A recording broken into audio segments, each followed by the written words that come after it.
ओम श्री परमात्मने नमः। ओम श्री गुरुभ्यो नमः। Recording in Om progress. मातृशक्तये नमः। ओम असतो मा सद्गमय तमसो मा ज्योतिर्गमय मृत्योर्मामृतंगमय। ओम शांति शांति शांति।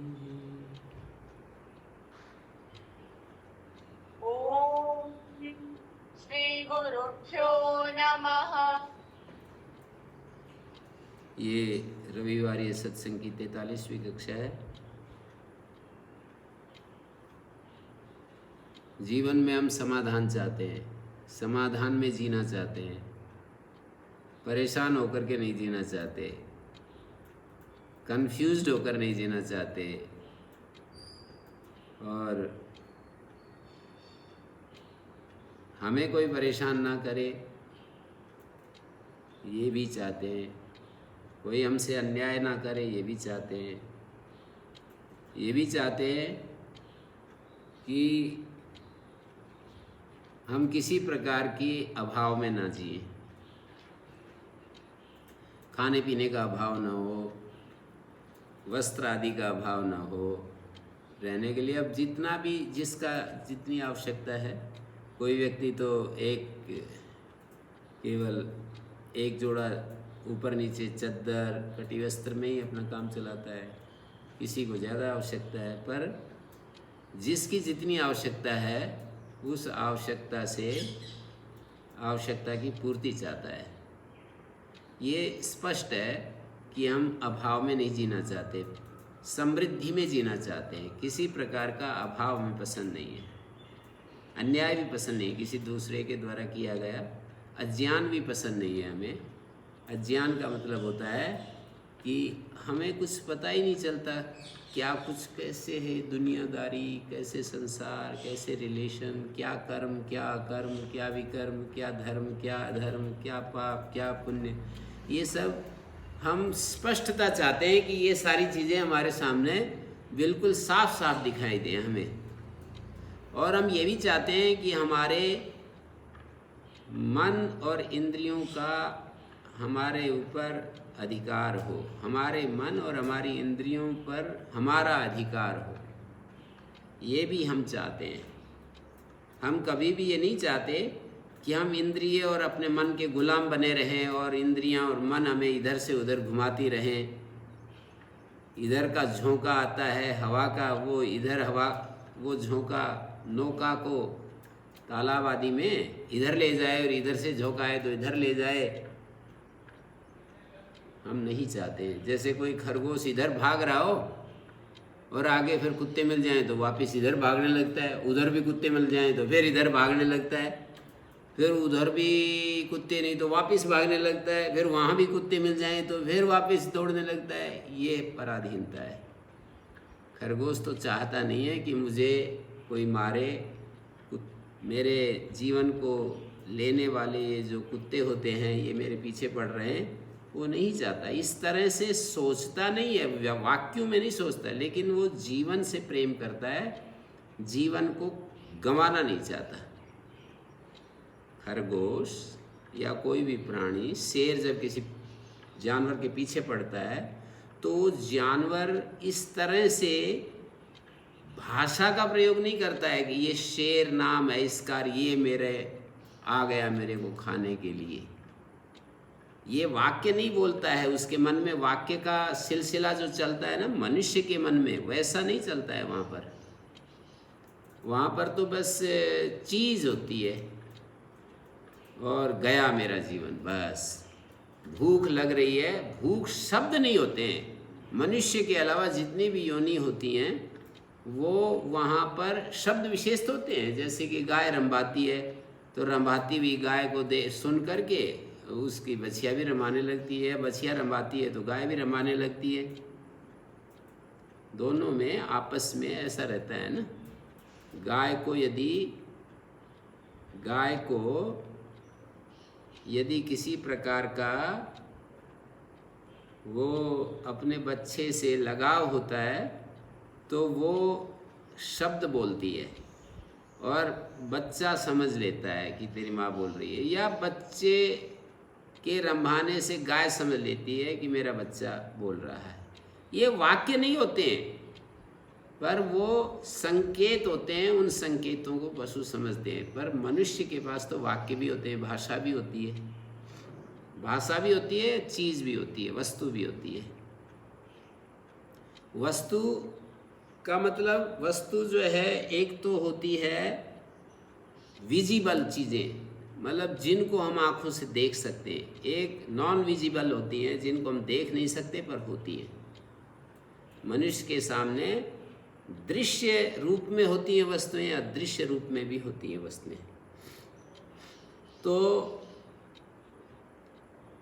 ये मैं विचार कर रहा हूँ कि हम क्या चाहते हैं। हम ये चाहते हैं कि हम शांति में रहें, हम ये चाहते हैं हम उसमें रहें, एक प्रकार के निस्संशय अवस्था में रहें, संशय रहित अवस्था में रहें। हम ये चाहते हैं कि हमारे जीवन में पराधीनता न हो, स्वाधीनता हो।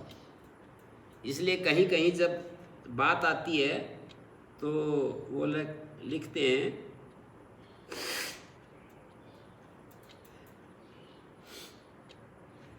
कि ततः विराट भवति, स्वराट भवति, ऐसे शब्द आते हैं। वो फिर स्वराट हो जाता है, विराट हो जाता है। स्वराट शब्द का अर्थ होता है अपने ऊपर जिसका शासन होता है उसको स्वराट कहते हैं। स्वाधीन हो जाता है, ऐसे शब्द आते हैं। तो हम स्वाधीनता पसंद करते हैं, तभी तो स्वाधीन हो जाता है, ऐसा कहते हैं। और लॉजिक से और व्यवहार से और देखने से पता लगता है कि पराधीनता बहुत ही दुख है। हमने शास्त्रों में सुन रखा है, वही बात, उतनी बात नहीं है। हम पराधीनता हमें पसंद नहीं है। ऋषि मुनि कहते हैं कि सर्वम परवशम दुखम, सर्वम आत्मवशम सुखम। जितनी भी परवशता है वो दुख है, और जितनी भी अपने अधीनता की बात है वो बड़ा सुख है। सर्वम आत्मवशम सुखम, सर्वम परवशम दुखम। परवशता दुख है और आत्मवशता सुख है। तो जब हमारी ये स्थिति है कि हम स्वाधीनता को पसंद करते हैं, हम साधन सुविधाओं की पुष्कलता को, प्रभुत्वता को पसंद करते हैं, हम एकदम साफ साफ चीज़ें दिखाई दे इसको पसंद करते हैं। बहुत सारी चीज़ें, इन सब चीज़ों को हम पसंद करते हैं। जो जो चीज़ें हम पसंद करते हैं उसकी हमें एक लिस्ट बनानी चाहिए सबको, कि मैं क्या क्या पसंद करता हूँ और दूसरी तरफ क्या क्या नापसंद करता हूँ, उसकी हमें लिस्ट हमारे पास होनी चाहिए। नापसंद क्या है और पसंद क्या है, इसको हमें देखते रहना चाहिए। तो जब हम वो लिस्ट बनाएंगे तो कभी कभी उसको दोहराना चाहिए कि मैं क्या क्या चाहता हूँ, क्या क्या नहीं चाहता हूँ। मैं तो केवल दिशा निर्देश कर रहा हूँ, मतलब सोचने का ढंग बता रहा हूँ कि हमारे को इस तरह सोचना चाहिए, इस तरह से हमें देखना चाहिए, इस चीज़ों को समझना चाहिए। तो जब हम ऐसा सोचते हैं, ऐसा देखते हैं कि मैं क्या क्या पसंद करता हूँ, तो हमें साफ साफ धीरे धीरे धीरे धीरे हम लिखेंगे और वो सारी एक लिस्ट, बड़ी लिस्ट तैयार हो जाएगी कि मैं क्या क्या चाहता हूँ, क्या क्या मैं पसंद करता हूँ। लिस्ट, मैं घूमना चाहता हूँ तो लिस्ट में लिख लो कि मैं देश विदेश में भ्रमण करना चाहता हूँ। कोई कहता है कि मैं भ्रमण करना नहीं चाहता हूँ, तो उसको लिस्ट ले रख लेना चाहिए कि भाई मैं घूमना नहीं चाहता हूँ। ये जो है ना, घूमने की बीमारी मेरे में नहीं है, मैं उसको लगाना नहीं चाहता अपने पीछे। कोई कहेगा कि मैं एक जगह नहीं रह सकता हूँ। तो इस तरह से चाहत तो व्यक्ति व्यक्ति से अलग हो जाती हैं। अब हम आते हैं कि ये समस्याएं तो ठीक है, समझ में आ गई, और हमारी चाहत भी ठीक है, समझ में आ गई। समस्याएं भी समझ में आ गई, चाहत भी समझ में आ गई। तो अपनी चाहत को पूर्ण कैसे करें और अपनी समस्याओं का निवारण कैसे करें। एक रोग होता है, एक रोग का निवारण होता है, एक रोग का कारण होता है। तीन चीज़ें हैं ना, रोग, रोग का कारण और रोग का निवारण। तो समस्याओं का कारण ये तो अलग अलग होते हैं, समस्याओं के कारण, पर समस्याएं और समस्याओं का निवारण, इन दो पर भी आए।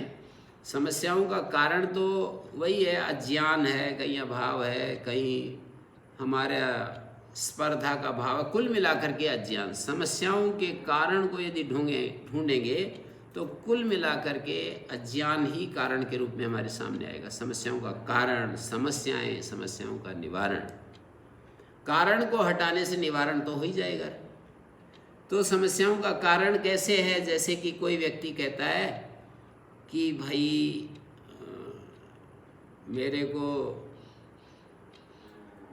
को जो है घूमना घोड़ा पसंद है, तो ये तो एक समस्या हुई, पर वो घूमना नहीं चाहता और घूमना उसके बार बार मन घूमने के लिए करता है, लेकिन घूमने में भी कुछ दिक्कतें आती हैं, कुछ कष्ट आता है। उन कष्टों से परेशान होकर के कहता है कि मैं नहीं चाहता हूँ, पर मन रुकता नहीं मेरा। तो ऐसी स्थिति में कारण तो स्पष्ट है कि मैंने बहुत सारा संस्कार अपना बढ़ाया है, उस तरह से मैं जिया हूँ, उस तरह से मैंने अपनी आदत बना ली है, उसके कारण से बार बार अब इच्छा होती है, बार बार उस काम को करना चाहता हूँ। तो उसके विरोध में, उसके अपोजिट जो तर्क दिए जाएंगे, तो उन कारणों को वो हटाने के लिए हमारी मदद करेंगे। यदि हम किन्हीं कारण विशेष के चलते और हमारे जीवन में कोई समस्या आ रही है, तो उन कारणों को देखने से और उन कारणों को हटाने से वो समस्या हट जाती है। किसी व्यक्ति का मन बहुत ज़्यादा लोभ से, लालच से भरा है, स्वार्थ से भरा है, एक समस्या है। तो इस लोभ लालच समस्या का कारण क्या है? तो बोलेंगे कारण तो स्पष्ट है कि इससे साधन के प्रति आकर्षण है, साधन के सुविधाओं के प्रति बहुत ज़्यादा लगाव है, यही कारण है। उससे मेरे को सुविधाएं मिलती हैं, उससे साधन मिलते हैं, उससे मेरे भोग बढ़ते हैं। ऐसा देख रहा है ना देखने वाला कि भाई पैसा एक तेरे पास आए, मुश्किल से कमाए हैं, उनसे तू अपने ऊपर खर्च कर ले या दूसरों को बांट दे। तो कहता दूसरे को बांट दूंगा तो मुझे क्या मिलेगा, मेरा काम कैसे चलेगा। और यदि एक दूसरा व्यक्ति है जो बांटता रहता है, तो वो कहता है अरे सब कुछ मैंने प्रयोग कर लिया, मैंने अपने काम में ले लिया, तो दूसरे को क्या मिलेगा, दूसरे को मैं क्या दे पाऊँगा। सोच में ही कितनी बड़ा अंतर हो जाता है। एक सोचता है कि सब कुछ मैंने ही अपने लिए प्रयोग कर लिया, तो दूसरे को कैसे दूंगा। दूसरा व्यक्ति कहता है दूसरे को ही दे डाला तो मेरे लिए क्या बचेगा। तो ये जो सोच है, इसी में समस्या छिपी रहती है, समस्या का कारण छिपा रहता है, समस्या का निवारण छिपा रहता है।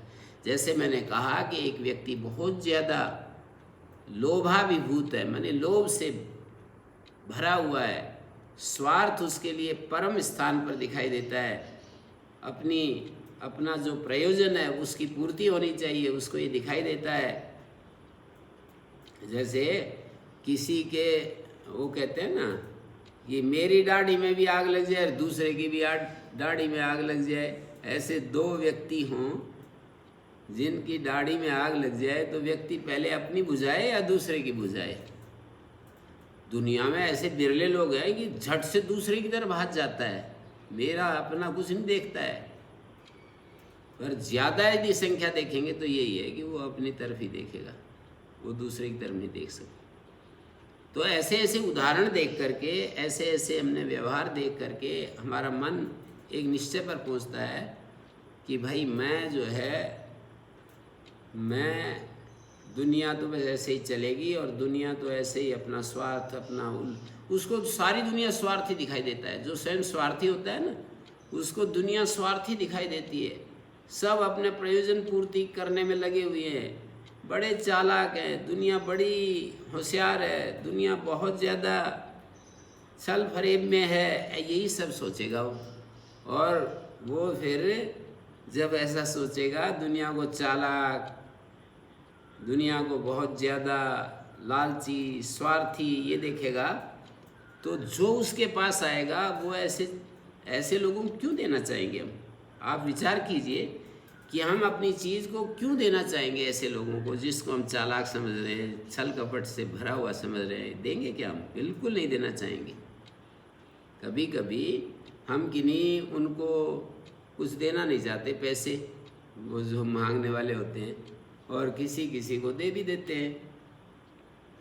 तो उस समय तो हमारे मन की स्थिति बदलती रहती है ना, एक जैसी स्थिति नहीं रहती। कभी हमारी मन की स्थिति एक प्रकार की होती है तो दूसरे समय दूसरे प्रकार की होती है, तीसरे प्रकार की होती है। मन की स्थिति के अनुसार हम व्यवहार करते हैं दुनिया के लोगों के साथ, वस्तुओं के साथ। पैसा भी एक वस्तु है, पदार्थ है, उसके साथ भी हमारा एक संबंध हो जाता है, और उसके साथ जो व्यवहार हमारा होता है वो अलग अलग तरीके से होता है। मतलब पैसे को हम बहुत ज़्यादा अपने लिए उपयोगी समझते हैं और अपने लोगों के लिए उपयोगी समझते हैं, तो उसको हम कैसे छोड़ सकते हैं दूसरों के लिए? भाई मेरा और मेरे से जुड़ा हुआ व्यक्ति के लिए मैं तो कमा रहा हूँ, और इनको चाहिए तो ये, इनको हाथ दिए भगवान ने, पैर दिए, जबान दी है, इनको दिमाग दिया है, क्यों नहीं कमाते? ऐसे सोचेगा ना आदमी। फिर कुछ लोग ऐसे होते हैं कि वो ये सोचते हैं कि ये बेचारे, जैसे कि खूब तर्क बुद्धि लगा लो, जब वो भिखारी सामने आता है तो जिसका हृदय बहुत ही वो होता है ना, कोमल होता है, तो वो काबू में आ ही जाता है। वो कहेगा कि अरे बेचारा ऐसे ही, इसको रोटी तो दे दो, कम से कम इसको कोई फल फ्रूट हो तो वही दे दो। मतलब दिमाग भी आता है बीच में, पर सहयोग का भी भाव आता है। जैसे हमारा दिमाग कहेगा कि ये जो है ना, पैसे इनको नहीं देने चाहिए, ये पैसे ले करके और पता नहीं क्या क्या करते होंगे, हमने तो देखा नहीं, परीक्षण किया नहीं, बिना परीक्षण किए हम अच्छा बुरा दोनों भी नहीं कह सकते कि ये सदुपयोग ही करेंगे दुरुपयोग करेंगे। पर ज़्यादातर हमारे को ऐसे देखने में आता है कि भाई ये पैसे ले जा करके कोई दारू पीता है, कोई और कुछ व्यसन पूरा करता है, कोई कुछ करता है, तो इसलिए कम से कम इनको पैसे ना दे करके इन भूखे लोगों को कुछ खाने पीने की चीज़ हो तो दे देनी चाहिए, नंगे हो तो वस्त्र दे देना चाहिए, और कोई उनको औषध की ज़रूरत है तो औषध दे देनी चाहिए। ऐसा हमारा जो हृदय है वो कहने लगता है। तो समस्या, समस्या का कारण, समस्या का निवारण, इन तीन चीज़ों पर मनुष्य को निरंतर विचार करते रहना चाहिए, सोचते रहना चाहिए। कोई भी समस्या आती है तो इसका कारण क्या है और इसका निवारण क्या है। समस्या को तो देखने के बाद समस्या से मुक्त होने की इच्छा होती है, ये बात तो सही है।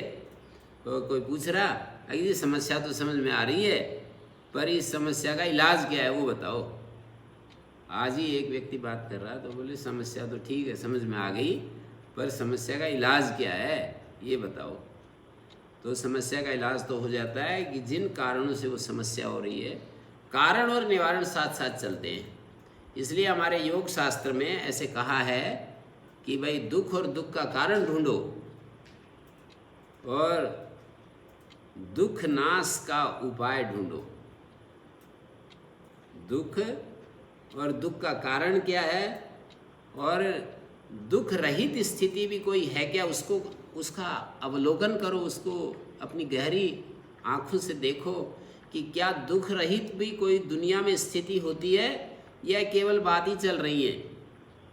दुख है, दुख का कारण है, दुख रहित कोई स्थिति है तो उसका भी आकलन करो, अवलोकन करो, और दुख रहित स्थिति का उपाय क्या है इसको भी समझो। तो चार बातें योग शास्त्र में विचार करने के लिए हमारे सामने रखी। जैसे चिकित्सा शास्त्र में चार बातें रखी हैं कि भाई रोग है तो रोग का कारण है। किसी को पहले ही अम्लपित्त हो रहा है और फिर केले खा ले तो फिर उसने कुपथ्य कर दिया, मतलब उसने ऐसी चीज़ खा ली जिससे कि अम्लपित्त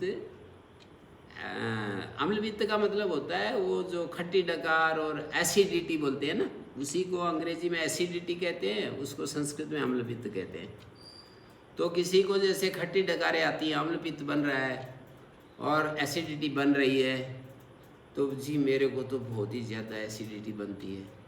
तो उसका कारण, एक व्यक्ति को मैंने कहा कि आप रात को भोजन छोड़ दो, आपकी एसिडिटी ठीक हो जाएगी।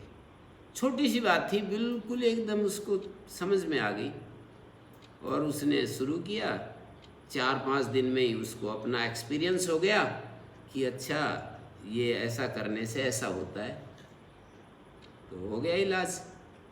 तो दुख मानी रोग का कारण और रोग रहित स्थिति और रोग रहित स्थिति का उपाय, ये भी हमें देखना पड़ेगा कि कोई रोग रहित स्थिति भी होती है या दुनिया में बस केवल ये शब्द ही है, इस नाम की कोई चीज़ नहीं। जैसे खरगोश का सींग नाम की कोई चीज़ नहीं होती, शब्द है। खरगोश का सींग, गधे का सींग, आकाश के फूल, वंध्या का पुत्र, ये ऐसे शब्द हैं जो शब्द ही शब्द है, चीज़ नहीं होती, वस्तु नहीं होती है। तो हमारे मन में ऐसा आता है कि ये दुख रहित स्थिति कोई वास्तव में कोई फैक्ट है या कोई कल्पना है या कोई ये केवल बात ही बात है। एक कल्पना करते हैं ना हम कि भाई जीवन में दुख रहित स्थिति एक होती है ऐसी जिसमें दुख नहीं होते हैं, तो दुख रहित स्थिति ये एक प्रकार का क्या होता है हमारा दुख रहित स्थिति का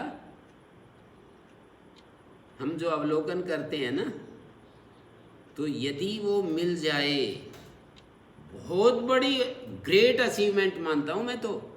किसी को यदि ये दिख जाए कि देखो दुख रहित स्थिति ये होती है,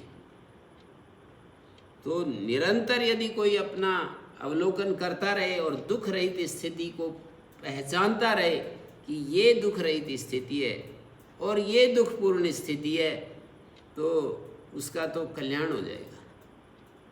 हम तो अंधाधुंध चलते रहते हैं, हमारे को कुछ पता ही नहीं चलता कि ये तो दुख की स्थिति है, ये दुख रहित स्थिति है और ये दुख के कारण है और ये इस दुख से पार जाने के उपाय हैं। इन सब बातों को हम सुन भी लेते हैं, फिर अपने ऊपर इनका प्रयोग नहीं करते, तो हमें ज़्यादा सफलता नहीं मिलती। केवल सुनने से तो ऐसी स्थिति हो जाती है कि जैसे कि कोई सही आदमी के पास बैठने लग जाए, बैठने से थोड़ी उसको वो चीज़ें उसके स्वभाव में आ जाती हैं, कुछ अंतर पड़ता है, ये ठीक है। गलत संगत का तो इतना ज़्यादा प्रभाव पड़ता है कि आदमी बीमार हो जाता है, पर अच्छे स्वस्थ व्यक्ति के साथ बैठने मात्र से हम स्वस्थ हो जाएं ऐसा कम होता है। उसकी भी प्रोसेस है, स्वस्थ व्यक्ति के पास बैठने से, स्वस्थ व्यक्ति के अनुसार जीवन जीने से हमारे भीतर भी वो रूपांतरण होता है, हमारे भीतर भी परिवर्तन होता है, एक अलग बात है। लेकिन उसके पास बैठने से, और बैठने वाला व्यक्ति विचार करता नहीं है और वो अपने जीवन को उस तरह से बनाने के लिए व्यग्र होता नहीं है, उत्सुक होता नहीं है, तो इतने मात्र से तो नहीं होती ना। मतलब बीमारी के कीटाणु तो बीमार व्यक्ति के पास बैठने से ही हमारे को लग जाते हैं, पर स्वस्थ व्यक्ति के जो परमाणु हैं वो हमारे भीतर बैठने मात्र से नहीं आते। स्वस्थ व्यक्ति जिस तरह से करता है, वो खान पान का ध्यान रखता है, वो व्यायाम करता है, परिश्रम करने का स्वभाव है, मन उसका शांत रहता है, इन सारी बातों को कोई स्वस्थ व्यक्ति कर रहा है, मानी कम से कम 4 बातें स्वस्थ होने के लिए करनी पड़ती हैं। शरीर से परिश्रमी होना होता है, मन का पूरा निर्विकार शांत पवित्र होना होता है, और ठीक नींद लेनी होती है, और भोजन का जो नियम है उनका पालन करना होता है कि भोजन कब खाएं, कितना खाएं, क्या खाएं, कब खाएं, क्या खाएं, कितना खाएं, इन सब नियमों को देखना होता है। और बिल्कुल यदि हम उसका पालन करते हैं इन 4 नियमों का, तो हमारा जो स्वास्थ्य है वो ठीक होता चला जाता है। कुल मिलाकर के मैं जो देखता हूँ, मुझे ये समझ में आया कि ये सारा ज्ञान और अज्ञान का खेल है। यदि हमें, जैसे मैं एक गांव में जाता हूँ और उस गांव में देखता हूँ कि हमने उनके लिए बहुत सारे पेड़ लगा दिए, बहुत सारा जगह बना करके, प्रयास करके, बहुत सारा संघर्ष करके वहाँ पर वो कर दिया। लेकिन बच्चे आते हैं, खेल करके चले जाते हैं, वहाँ पर घास खड़ी है, कितना उसमें खरपतवार हो जाता है, बिल्कुल उसकी तरफ हाथ ही नहीं लगाता एक भी। तो मैं उन बच्चों के तरफ देख करके मुझे बुरा नहीं लगता है, करुणा आती है कि ये बेचारे कितने ज्ञान के अभाव में कैसे कैसे जी रहे हैं, कि मतलब हाथ पैर नहीं हिलाना चाहते हैं। हाथ पैर तो खूब हिलाते हैं, खेल कूद रहे हैं, वहाँ पर वॉलीबॉल खेलते हैं और जिम में काम करते हैं, खूब सारा एक्सरसाइज करते हैं, लेकिन वहाँ सफाई के नाम पर कुछ नहीं करना चाहता एक भी बालक। क्यों नहीं करना चाहता है? मतलब इसके दो कारण होते हैं, एक आलस्य कारण होता है और एक अज्ञान कारण होता है, कि उनको पता ही नहीं है कि सफाई, यदि यहाँ पर सारा ये परिसर सुंदर होगा तो हमारी आँखों को कैसे लगेगा और उसका स्वास्थ्य पर कैसा अनुकूल प्रभाव पड़ेगा, हमारे अंदर उत्साह बढ़ेगा, प्रसन्नता बढ़ेगी, पता ही नहीं। मैं एक पहलवानों के उसमें व्यायामशाला में सैकड़ों बच्चे रहते थे, और पहलवान तो मतलब कितना मेहनत करते हैं, परिश्रम करते हैं, आप जानते ही हैं। 4-4 घंटे मेहनत करते हैं, परिश्रम करते हैं, पर उनके कमरों को जा कर के भी मैंने देखा, उन बच्चों के कमरों को जान पर्पजली मैं गया उनके कमरों को देखने के लिए, तो कितना ज़्यादा सूगले, कितने अधिक, मतलब वहाँ से उठ करके चले जाते हैं और उनको ना बिस्तर को तय नहीं करना, बस ऐसे कैसे उठ करके चले गए, अपना व्यायाम करते रहे, फिर आ करके वैसे ही सो गए। उनको मतलब तय करके जैसे रखे जाते हैं ना, अपने कपड़े रखे जाते हैं, ऐसा कुछ मतलब नहीं। और भोजन करते हैं तो ऐसे ही फिगरे हुए हैं, जैसे चीज़ें, जैसे दूध आदि अपने अपने कमरे में गर्म करते हैं। पहलवान तो खाना पीने का और व्यायाम करने का 2 ही प्रोग्राम होते हैं ना उनके, 3 प्रोग्राम लगा लिए, सोते हैं, खाते पीते हैं और व्यायाम करते हैं। अब वो शरीर से तो मेहनत कर रहे हैं, पर वस्तुओं को ऐसे नहीं, 5 मिनट ऐसे लगाना नहीं चाहते हैं कि इसको यहाँ पर रख दें, इसको यहाँ रख दें और हमारी आँखों को अच्छा लगेगा। वो अवेयरनेस पैदा नहीं हुई, तो ज्ञान की कमी के कारण हुआ ना। उनके अंदर ये ज्ञान पैदा नहीं हो रहा है कि चीज़ें मेरे सामने अच्छी दिखाई देंगी तो मेरा उत्साह बढ़ेगा, मेरा मन और ज़्यादा अधिक मेहनत करेगा, परिश्रम करेगा, मैं और अधिक उत्साह से काम करूंगा, मतलब व्यायाम एक्सरसाइज करूंगा। उनका तो टारगेट व्यायाम का ही है ना।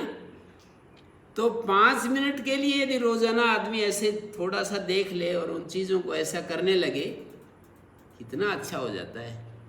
आप अपने अपने कमरे में भी देख लीजिए, 5 मिनट यदि कोई लगा दे, कितना अच्छा दिखता है। ऐसे ही गुरुकुल में हम रहते हैं, तो जैसे हमारे को, हम जिधर से भी गुजरते हैं तो चीज़ें अपने आप दिखने लगती हैं। अभी देखो, जैसे खेत में से गुजरते हैं तो मुझे दिखता है कि ये पौधा और ये फसल और ये खरपतवार, तो जैसे गुजरे उसके पास से तो आंखें अपने आप ही बता देती हैं, स्वभाव में आ गया, कुछ जोर ही नहीं लगाना पड़ता है। ये स्वभाव में कैसे आया? विचार करने से आया, बार बार सोचने से, विचार करने से कि खरपतवार अच्छी नहीं होती है, चाहे वो मन के अंदर खरपतवार हो चाहे ज़मीन के अंदर खरपतवार हो, ये अच्छी नहीं होती है। मन की खरपतवार भी मैं तो आप लोगों को बोलता रहता हूँ, जैसे खेत में जब सफाई करते हैं, हाँ कितना अच्छा लगता है, ऐसे याद दिलाता हूँ आपको, बार बार आपको उस बिंदु पर केंद्रित करता हूँ। हाँ कितना अच्छा लगता है, देखो जब सफाई हो जाती है खेत की तो कितना अच्छा लगता है। और फिर एक वाक्य ज़रूर बोलता हूँ, इसी तरह हमारा अंतःकरण भी जब साफ हो जाता है तो इतना ही अच्छा लगता है। चीज़ें जब व्यवस्थित होती हैं, साफ, मतलब जो चीज़ जहाँ होनी चाहिए वो वहाँ होती है। मतलब जैसे हम चित्र लगाते हैं, चित्र भी एक नीचे लगा दो, एक ऊपर लगा दो, तो उतने में ही उसका जो सौंदर्य है वो भग्न हो जाता है। सौंदर्य भी हमारे जीवन का, हमारे को उत्साह से भरने के लिए बहुत बड़ा फैक्टर है। वो श्री अरविंद आश्रम माता जी कहती थी, we have to love, we have to aspire for beauty, not for the sake of others but for the sake of beauty. We have to aspire beauty, beauty, beauty, ऐसे बोलती थी। Not for the sake of others, दूसरों को रिझाने के लिए नहीं, पर हमें सौंदर्य से प्यार होना चाहिए। सौंदर्य भगवान का रूप है, सौंदर्य भगवान का रूप है, इसलिए हमें सौंदर्य से प्यार होना चाहिए। अब सारी ले दे करके बात वहीं आती है ना। माता जी ने इस बात को समझ लिया कि सौंदर्य से भगवान सौंदर्य के रूप में प्रकट हो रहे हैं। साक्षात फिजिकल फॉर्म में भगवान जब प्रकट होते हैं तो उनका और रूप नहीं होता, सौंदर्य उनका रूप होता है। जब हमारे प्राणों में भगवान आते हैं तो बल के रूप में प्रकट होते हैं, हमारे मन में बुद्धि में आते हैं तो वो ज्ञान के रूप में प्रकट होते हैं। बुद्धि में ज्ञान के रूप में, मन में भावनाओं के रूप में, प्राणों में ऊर्जा के रूप में, शरीर में सौंदर्य के रूप में, और हमारी आत्मा में प्रेम के रूप में प्रकट होते हैं। ये बात समझ ली ना उन्होंने, तो इसलिए अपने साथियों को, अपने शिष्यों को, अपने अनुगामियों को उन्होंने मतलब समझाना शुरू कर दिया कि देखो ये भगवान जो अदृश्य भगवान है, जो कण कण में व्यापक भगवान है, जब वो हमारे इस फिजिकल बॉडी में अवतरित होता है, फिजिकल बॉडी में, तो वो सौंदर्य के रूप में प्रकट होता है। ये एक समझ हमको मिली। हमारे प्राणों में भगवान प्रकट हो रहा है बल के रूप में, ऊर्जा के रूप में, ताकत के रूप में। वही भगवान मन के रूप में, फीलिंग्स के रूप में प्रकट हो रहा है। वही भगवान हमारी बुद्धि में सही सही देखने के रूप में प्रकट, हमें सही सही चीज़ें दिखाई देती हैं, ऊपर नीचे नहीं दिखाई देती। मतलब जो चीज़ जैसी है वो वैसी दिखाई देती है। वही भगवान हमारी आत्मा में प्रेम के रूप में प्रकट होता है। ये हमने किसी महान पुरुष से, श्री अरविंद आश्रम माता जी से हमने सुना, तो हमने भी विचार किया, फिर हम भी सोचने लगे, तो हमारे भीतर भी वो चीज़ धीरे धीरे आने लगेगी। तो इस तरह से ये संसार एक दूसरे के सहयोग से और उधर स्वर्ग की तरफ बढ़ रहा है, और एक दूसरे के सहयोग से नरक की तरफ बढ़ता है। मतलब कुछ लोग बहुलता में वो हों जो कि अव्यवस्था प्रिय हैं और गंदगी को कोई परेशानी नहीं। गंदगी से मतलब एक तो सफाई पसंद करने की बात होती है, एक गंदगी को हटाने की बात होती है। सफाई पसंद करेगा तो गंदगी हटाएगा। एक ऐसा होता है कि सफाई पसंद अपसंद की बात नहीं है, गंदगी से कोई परेशानी नहीं। गंदगी से जिसको परेशानी नहीं है वो गंदगी को हटा नहीं सकता है, चाहे वो मन की गंदगी है, चाहे खेत की गंदगी है। हमारे गुरुजी एक बात कहते थे बार बार, दोहरी खेती होनी चाहिए। दोहरी खेती का मतलब बाहर हाथ जैसे ही हमारे खेत में खरपतवार को उखाड़ने के लिए बढ़ें तो याद आना चाहिए हमारे को, तुरंत हमारे को समझ में आनी चाहिए कि मुझे अपने मन के खरपतवार को भी उखाड़ना है। तो कुल मिलाकर के मैं कहना ये चाह रहा हूँ कि समझ के द्वारा, राइट अंडरस्टैंडिंग के द्वारा, सही समझ के द्वारा हमारा जीवन धन्य हो जाता है। कि हम क्यों करें कोई काम। हम चलते चलते राह चलते हैं, और कई बार ऐसा होता है कि साइकिल से उतर के थोड़ा सा दूर चले गए, फिर ध्यान आया अरे ये रोड़ा पड़ा है, किसी कोई टकराएगा, तो जा कर के उसको उठाना चाहते हैं। हमारी समझ यदि बिल्कुल क्लियर है और हमारे स्वभाव में यदि आलस्य प्रमाद नहीं है, तो जीवन कितना अच्छा हो जाएगा, आप कल्पना कीजिए। मतलब मैं आलस्य प्रमाद के कारण भी चीज़ें नहीं हो पाती। समझ सही होने के बाद भी यदि शरीर में आलस्य, नीचे होने में ही परेशानी होती है कि भाई नीचे होना और इस खरपतवार को उखाड़ने के लिए थोड़ी ताकत लगानी, इतने में ही परेशानी होती है। ये समझ तो सही है उसको कि भाई सफाई अच्छी चीज़ है, ये तो जान लिया, लेकिन आलस्य प्रमाद को नहीं तोड़ पा रहा है। आलस्य प्रमाद को तोड़ने के लिए अब कैसे तोड़े, तो उसका आलस्य प्रमाद के होने से क्या क्या हानि होती है और आलस्य प्रमाद के चले जाने से क्या क्या हमारे जीवन में अच्छा घटित होता है, इस चीज़ को यदि बार बार हम अपने मन में लाते हैं, बार बार हम ध्यान देते हैं, बार बार उस पर सोचते विचार करते हैं, तो किया हुआ काम व्यर्थ नहीं जाता है। न किया हुआ अपने आप नहीं होता है। ऐसे छोटे छोटे सूत्र हैं हमारे तो कि भाई किया हुआ काम व्यर्थ नहीं जाएगा और नहीं करेंगे तो अपने आप होगा नहीं। किसी खेत को आप देख लीजिए, किसी जंगल को जा कर के देख लीजिए कि पूरा जंगल ऐसा हो गया, बीहड़ वन जैसा हो गया, उसमें इतनी घास भी नहीं बची। हम वहाँ पर जा कर के देख रहे थे, इतनी घास नहीं बची इतने विशाल जंगल में कि कोई पशु उसका घास का उपयोग ले सके। ऐसा हमारा अंतःकरण हो जाता है। कोई उसमें सद्गुण नीचे जा कर के वो हो जाता है, सद्गुण तो इतना दब जाता है, और हमारे स्वभाव में जो ऐसी व्यर्थ की चीज़ें हैं वो इतनी फैल जाती हैं, इतनी ज़्यादा उनका साम्राज्य खड़ा हो जाता है कि वही अपना काम करती हैं। मानी स्वार्थ दिखाई देगा, लोभ दिखाई देगा, लालच दिखाई देगा, दूसरों को तंग करने से खुशी मिलेगी, दूसरों को कष्ट देने से वो भी होता है एंटरटेनमेंट, बहुत खतरनाक एंटरटेनमेंट।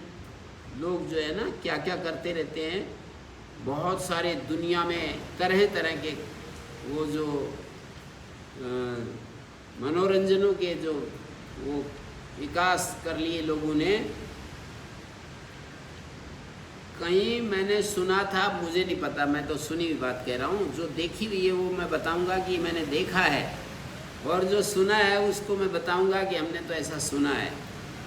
किसी जगह लोग हजारों लोग खड़े हो जाते हैं और किसी का बच्चा चुरा करके ले आते हैं, बच्चा चोर, और क्या करते हैं, ऊँट के पैरों को बांध देते हैं छोटे बालक को, और ऊँट को दौड़ाते हैं, और ऊँट को दौड़ाते समय उसको कभी इधर लगेगा कभी उधर लगेगा, चोट लगती रहेगी, वो रोएगा।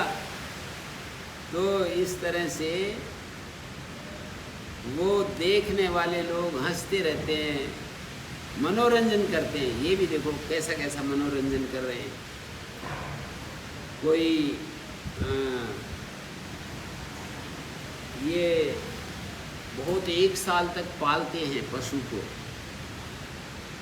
1 साल तक खिलाएं पिलाएंगे, और लाखों रुपए अपने आप नहीं खिला सकते हैं तो दूसरे से खरीदेंगे कि भाई लाखों रुपए दे कर के, 10-10 लाख रुपए दे कर के एक अच्छे पुष्ट पशु को खरीदेंगे, और फिर उसको बांध करके उसको जैसे तैसे करके उसको वो दे देंगे, मतलब बलि दे देंगे। मतलब इसके मूल में क्या है, ऐसा क्यों करते हैं वो? उनको देखा जाए, उनके जीवन का अध्ययन किया जाए तो ऐसा क्यों कर रहे हैं? खिलाते पिलाते हैं और फिर बलि दे देते हैं। कोई सिंबल यदि ऐसा बना लिया तब तो चलो, फिर भी मतलब एक बहुत रफ सिंबल तैयार कर लिया, बहुत ही बेकार सिंबल तैयार कर लिया, लेकिन मान सकते हैं, क्षमा कर सकते हैं, हम ऐसी गलती को भी क्षमा कर सकते हैं कि, लेकिन वो तो सिंबल भी नहीं तैयार करते। यदि यूँ कहें कि हम अपने अहंकार को कितने तरह तरह के तरीक़ों से हम अपने अहंकार को पुष्ट करते हैं, खिलाते पिलाते हैं, खूब बढ़ाते हैं अहंकार को, हजारों तरीके से हम अपने आप को दूसरों से विशेष सिद्ध करने में अपने आप को पूरी ताकत लगा देते हैं और उस अहंकार की ऐसे ही बलि देनी पड़ती है जैसे किसी पशु को खिला पिलाकर पुष्ट करके ताकतवर बनाते हैं, बहुत ज़्यादा उसको बहुत ही असाधारण तौर पर उसको तैयार कर लेते हैं, लेकिन उसको फिर एक दिन कलम करनी होती है उसकी किसी एक पर्व विशेष पर। उस हिंदू लोग भी करते हैं, मुस्लिम लोग भी करते हैं, किसको दोष दें, और भी परंपराओं में होते होंगे ये सब।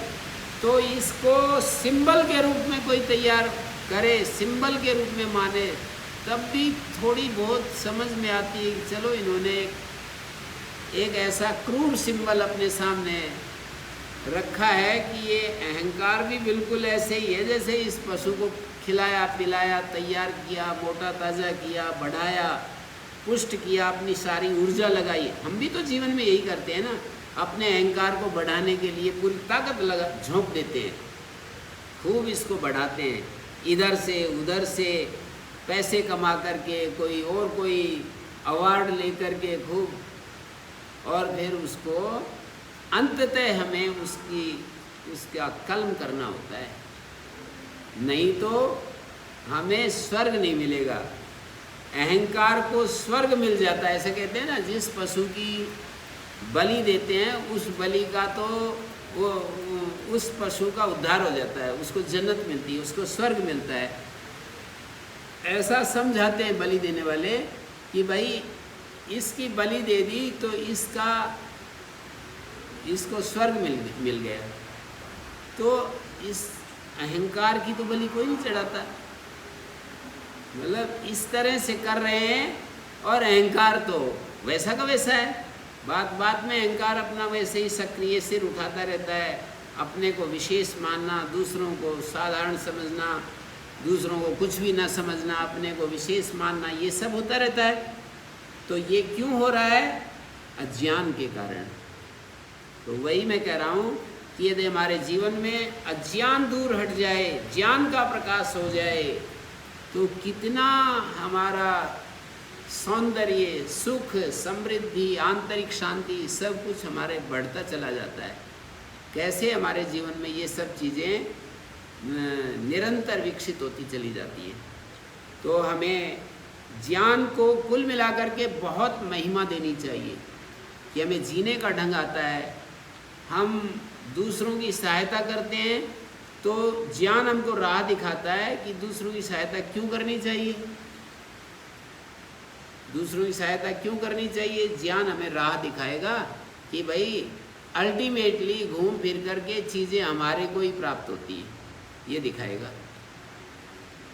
हमारे वो हैं अभय सिंह MLA इस इलाके के, पहले रिटायर्ड IAS अधिकारी भी रहे। तो एक दिन बताने लगे कि मैंने अखबार में पढ़ा कि फूलन देवी को कोई आकर के, कोई लड़का आया और वो गोली मार कर चला गया। तो मेरे तो मन में कोई प्रतिक्रिया नहीं, वो बता रहे हैं, मैं अपनी नहीं कह रहा हूँ। वो कहने लगे मेरे मन में तो कोई प्रतिक्रिया नहीं हुई। मैंने कहा कि मतलब वो सुना रहे हैं, उनकी भाषा में बता रहा हूँ, वो सुना रहे हैं कि मैंने कहा कि भाई कोई बात नहीं, ये तो ऐसे ही हो जाता है, बहुत सारी गोलियां चलाई थी उसने, कुछ गोलियां लौट करके वापस उसकी तरफ आ गई। कोई युवक जो था ना वो आया और उसको ऐसे कई गोलियां मार करके चला गया। बोले कि उसने कई सारी गोलियां चलाई थी अपने जीवन में, वो गोलियां घूम फिर करके वापस उसके आकर के लग गई। ये समझ की बात है। जो व्यक्ति ऐसा सोचेगा कि जो मैं करूँगा वो मुझे ही भोगना पड़ेगा, वो मेरे को ही, उसको मेरे पास ही लौट फिर करके आ जाएगा, वो क्यों ऐसा काम कर सकता है जिससे कि दूसरे को परेशानी पैदा हो, दूसरे को कष्ट मिले।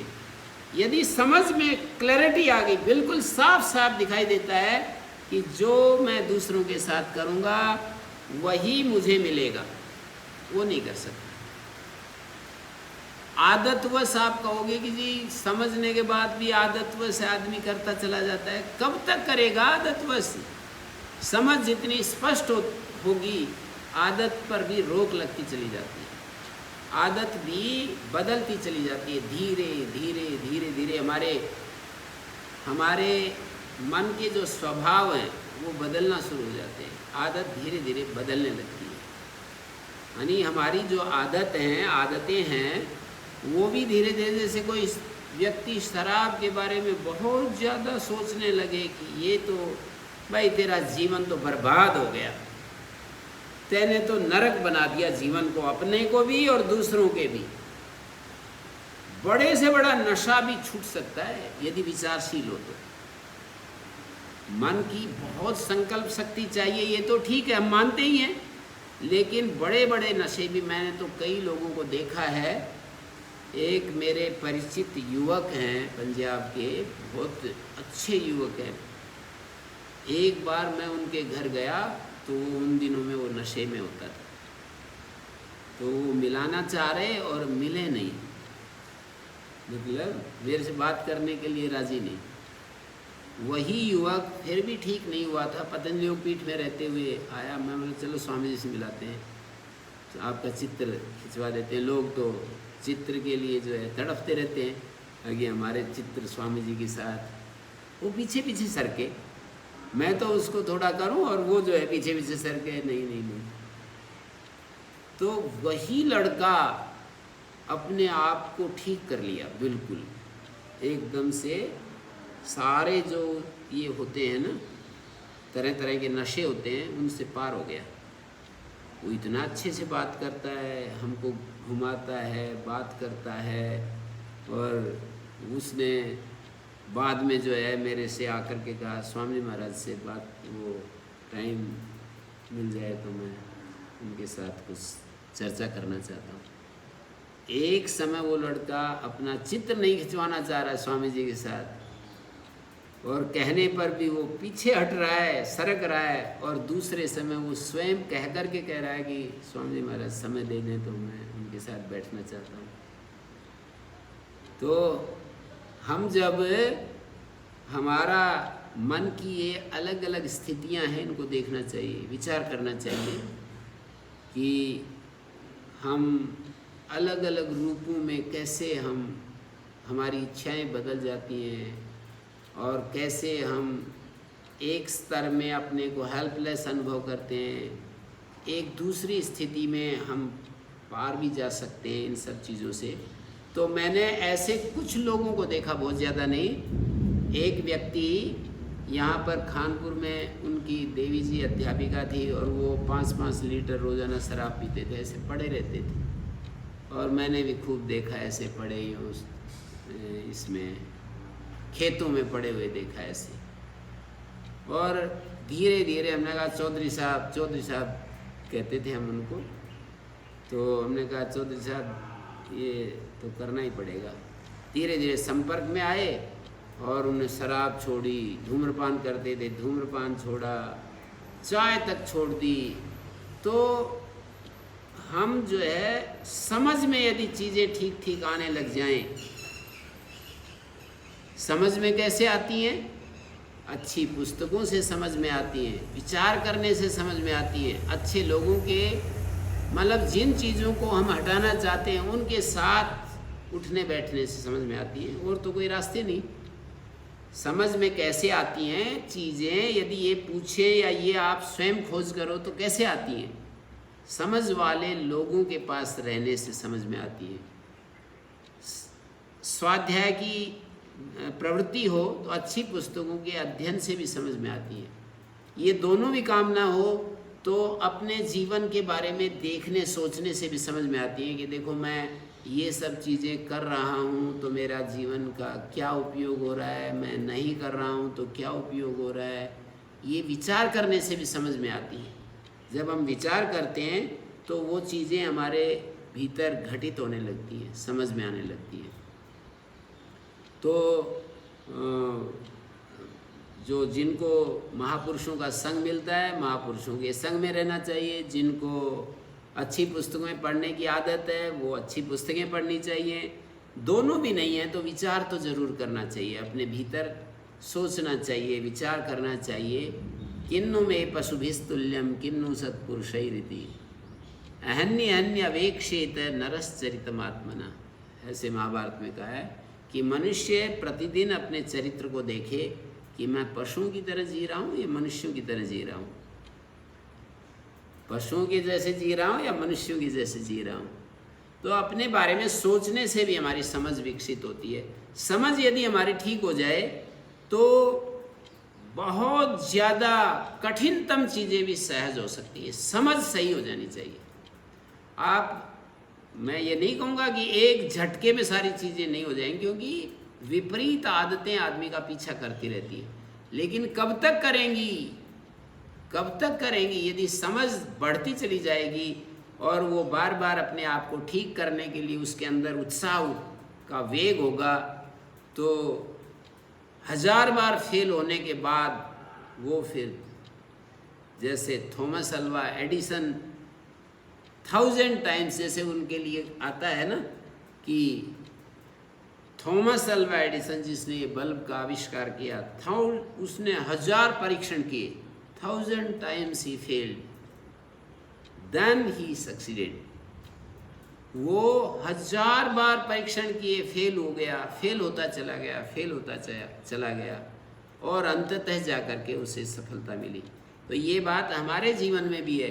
ये सब समझ की बातें जो है, चीज़ें मतलब कैसे होती हैं, कैसे हमारे अंदर उत्साह बढ़ता है, कर्म क्या है, अकर्म क्या है, मतलब ज्ञान के एरिए हैं अलग अलग। ज्ञान का अंतिम एरिया तो ये है कि शरीर से अलग हमारा जो आत्म स्वरूप है उसको पहचानना। ज्ञान का अंतिम एरिया तो ये है कि शरीर जो हमारे पास ये शरीर है, इस शरीर से अलग हमारा एक आत्मा है, शरीर से अलग है वो बिल्कुल, उसको पहचानना, ये तो ज्ञान का अंतिम क्षेत्र है। लेकिन उससे पहले हमें कर्तव्य कर्तव्य, धर्म अधर्म, सही गलत, इसका भी हमें बोध जो है करना चाहिए निरंतर, और निरंतर चीज़ों को और बेटर करने के लिए मन में भाव लाना चाहिए कि मैं अपने जीवन को और बेहतर बनाना चाहता हूँ, और देखना चाहिए कि मेरे मन में क्या क्या खरपतवार है। मतलब झाड़ू लगाते हैं तो हमारी दोहरी खेती होनी चाहिए, दोहरी सफाई होनी चाहिए, शौचालय साफ़ करते हैं तो दोहरी सफाई होनी चाहिए, हर जगह कपड़े साफ़ करते हैं तो दोहरी सफाई होनी चाहिए कि हम कपड़ों को साफ़ कर रहे हैं तो ये कितने अच्छे लगते हैं, और हमारा मन की सफाई करेंगे तो वो भी उतना ही अच्छा हो जाएगा। ऐसे ही मैदान की हम सफाई, जैसे आंधी आती है, बहुत सारे पत्ते गिर जाते हैं, रोज़ाना आप सफाई करते हो, कितना अच्छा लगता है मैदान देखने में। और यदि 1 महीने तक इसको ऐसा ही छोड़ दें, 1 महीने तक आप इसको मैदान को झाड़ू ना लगाएं, और फिर आने वालों को देखो क्या कहेंगे, वो भी क्या कहेंगे और हम भी क्या कहेंगे, हमारे को कैसा महसूस होगा आप देख सकते हैं। दूसरों को तो क्या बताएं, दूसरे तो जो कहेंगे कहेंगे, लेकिन हमारे को क्या महसूस होता है ये देखते रहना चाहिए। समझ की बड़ी कीमत है। समझ यदि हो जाती है तो हम चलते राह चलते, हम कांटों को राह में छोड़कर आगे नहीं बढ़ सकते। हम हटाना पड़ेगा, हमारे को आलस से भी दूर हट जाएगा। जिनकी समझ अच्छी हो जाती है तो वो इस धरती के सौंदर्य को बढ़ाने के लिए अपने जी जान लगा देते हैं, और इस धरती के सौंदर्य में उनका जीवन का सौंदर्य भी निखरता है। ऐसा नहीं होता है कि वो धरती के सौंदर्य में अपना तो कुछ किया ही नहीं, उन्होंने अपना भी सौंदर्य निखरता है।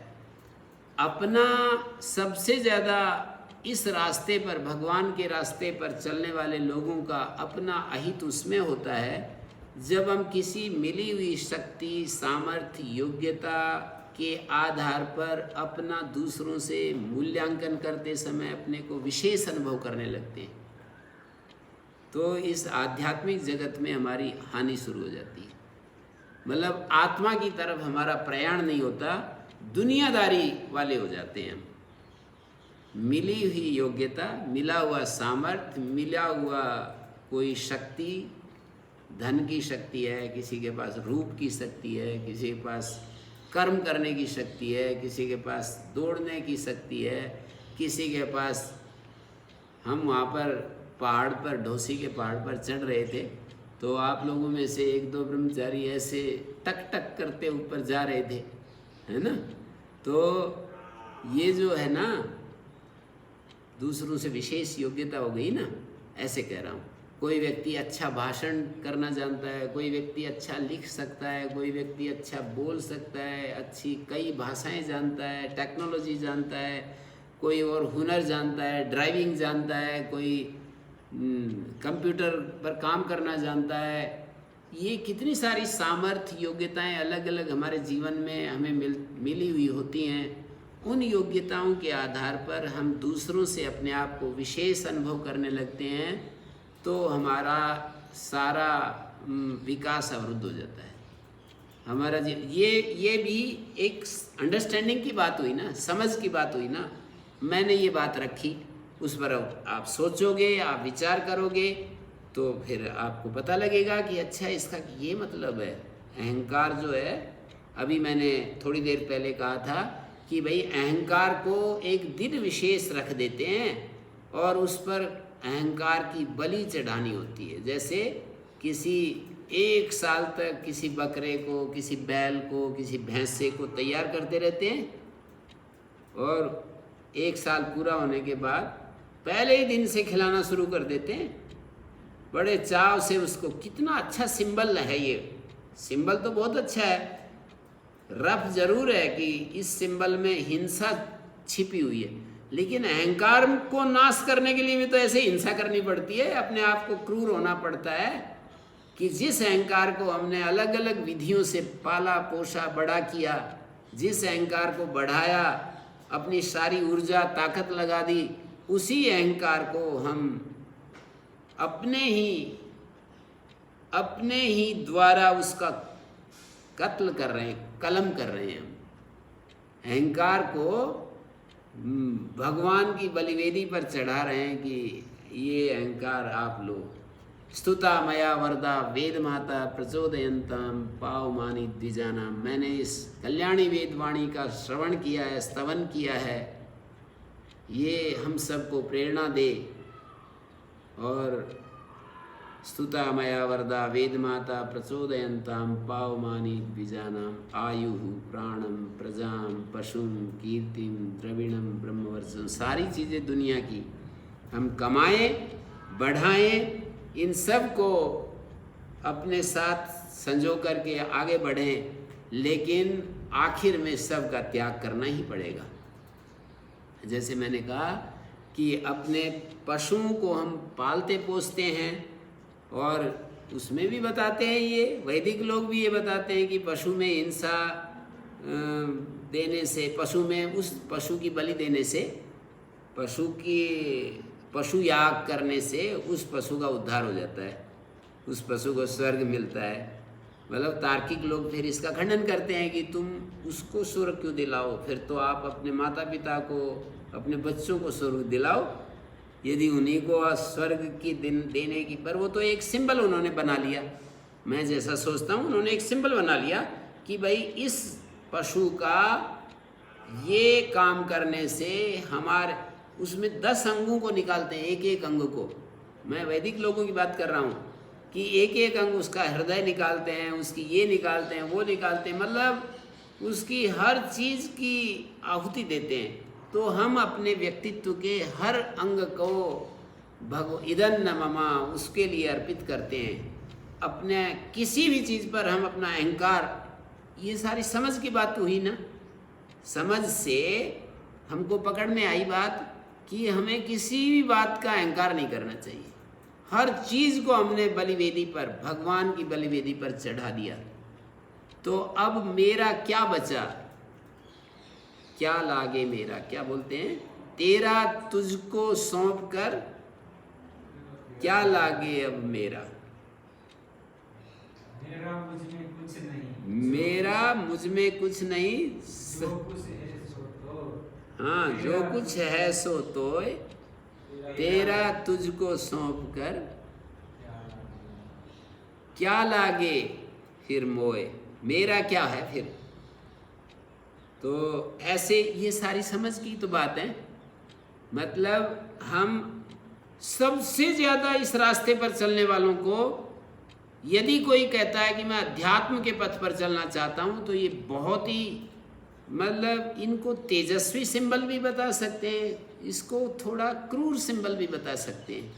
ये बलि वाला जो सिंबल है ना, ये इसको बहुत ही तेजस्वी भी कह सकते हैं कि बड़ा तेजस्वी सिंबल है ये तो भाई, और बड़ा थोड़ा कठोर भी है, हिंसा इसमें होती है ना। तो ऐसे हिंसा तो अपने आप के ऊपर भी जब काम करेंगे तो निर्दयी होना पड़ता है, अपने अवगुणों को मारना पड़ता है, अपनी अच्छी अच्छी चीज़ों को भी देवता के अर्पण करना पड़ता है, अपनी खराब चीज़ों को भी ऐसे उसको काट पीटना पड़ता है, और अच्छी से अच्छी चीज़ को भगवान के अर्पण करनी पड़ती है। तो ऐसा करने से हमारे जीवन में सत्यम शिवम सुंदरम जैसे कहते हैं ना, वो प्रकट हो जाता है। सत्य, शिव और सुंदर मानी मंगल प्रकट हो जाता है, सौंदर्य प्रकट हो जाता है, ये सब प्रकट हो जाता है। तो कुल मिलाकर के मैं यही कहना चाह रहा हूँ कि हम समस्या को समझें, ये भी समझ की बात है, समस्या के कारण को समझें, ये भी समझ पर आ जाती बात, समस्या का निवारण समझें तो निवारण तो हो ही जाता है। थोड़ा सा हमें पुरुषार्थी होना पड़ेगा, आलस्य का त्याग करना पड़ेगा। हम जो अपने आलस्य को नहीं छोड़ पाते हैं, उसके पीछे हमारा बहुत लंबा अभ्यास ही कारण होता है।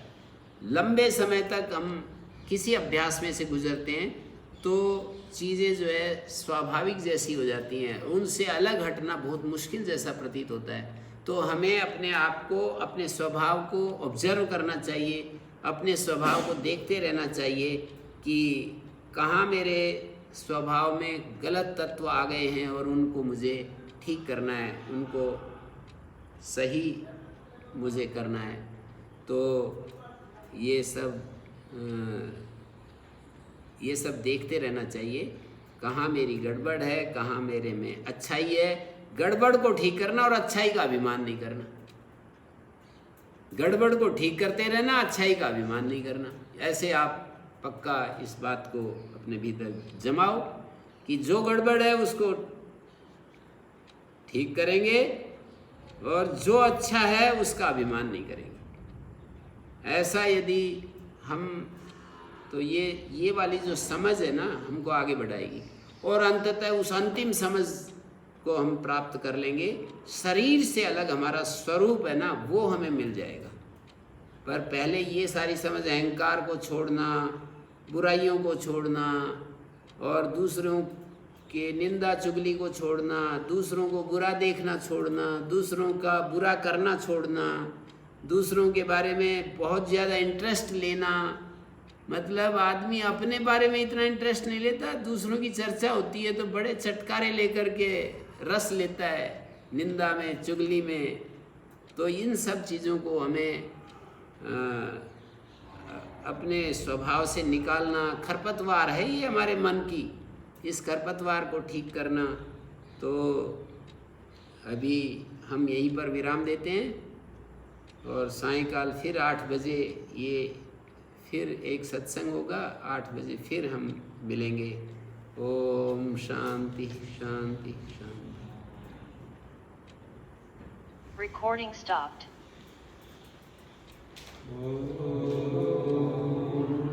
श्री गुरुभ्यो नमः। अनुगृहीता स्मः। प्रणाम गुरु। ओम नमो नमः।